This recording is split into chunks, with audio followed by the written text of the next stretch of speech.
Прихватывает ногу своего оппонента и только это и ждет.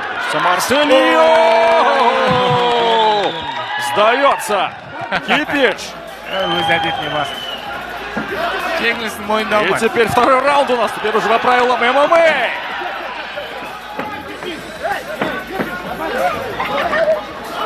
Бұл енді білмеймін, бұл сын көтермейтін нәрсе шыны керек. Жеңіле салса осындай әдетке басталады.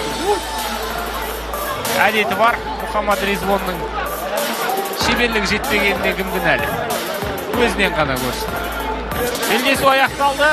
Марсель Нұрланбекұлының кем дегенде бір әдістің шебер екенін мойындайық. Құрметті көрермен, не барды біз бұл жігіттің ММА-дегі де орындауында көрдік. Және де таза грэпплингте де дәл осы әдіс